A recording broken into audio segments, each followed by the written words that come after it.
আসসালামু আলাইকুম। আজকে আপনাদের খুব সহজে কম খরচে ড্রাই কেক বানিয়ে দেখাবো, যা আপনারা খুবই সহজে ঘরে বানিয়ে ফেলতে পারবেন।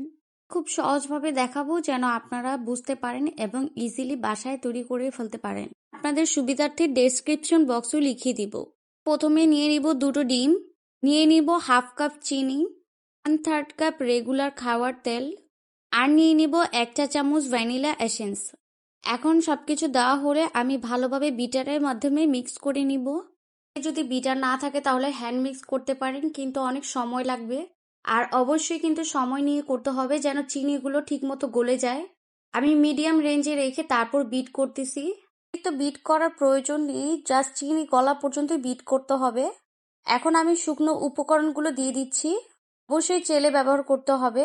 1 কাপ ময়দা দিয়ে দিলাম, 1/4 কাপ গুঁড়ো দুধ দিলাম, 1 চামচ বেকিং পাউডার দিলাম। এখানে আর বেকিং সোডা এক্সট্রা দেওয়ার প্রয়োজন নেই। এখন শুকনো উপকরণগুলো ভালোভাবে চেলে নিব যাতে কোনো আস্ত দানা না থাকে। আস্ত কোনো দানা থাকলে ওগুলো ফেলে দিব। এখন শুকনো উপকরণগুলো ভালোভাবে বিট করে নিচ্ছি।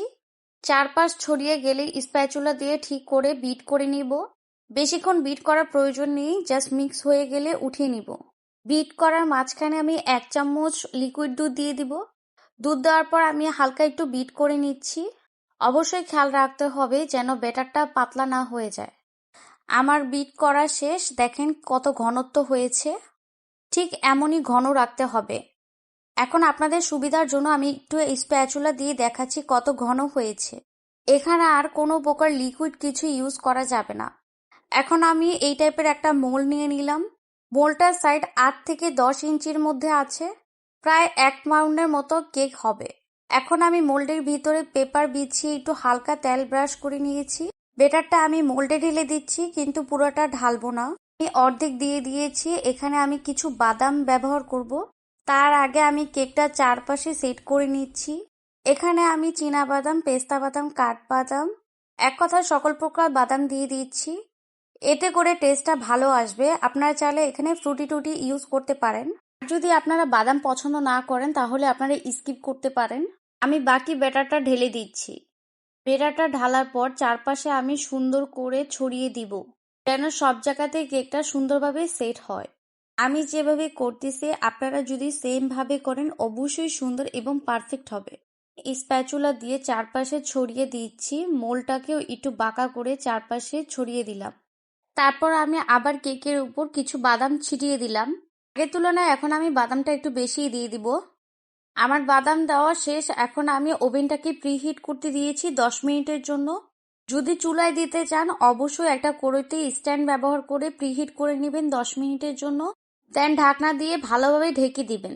তবে সত্যি বলতে ওভেনে কালারটা সুন্দর আসে, কিন্তু চুলায় কালারটা এত সুন্দর আসে না। তবুও একদিন আমি চুলায় আপনাদেরকে দেখিয়ে দিব কিভাবে করতে হবে। আমার কেকের ব্যাটারটা রেডি।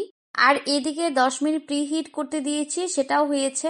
এখন আমি ওভেনে দিয়ে দিচ্ছি। অবশ্যই মিডল তাকে দিতে হবে, ফাংশনের নিচেরটা দিতে হবে এবং 180 ডিগ্রিতে রাখতে হবে। 30 থেকে 40 মিনিট টাইম সেট করে দিতে হবে। এই 40 মিনিট সেট করে দিয়েছিলাম, আমার 40 মিনিট লেগেছে। 40 মিনিট পর দেখেন আমার কেকটা কত সুন্দর হয়েছে। আপনাদের একটু কাছে থেকে দেখাই, কত সুন্দর এবং লোভনীয় হয়েছে এবং কেকটা অনেক সফট হয়েছে।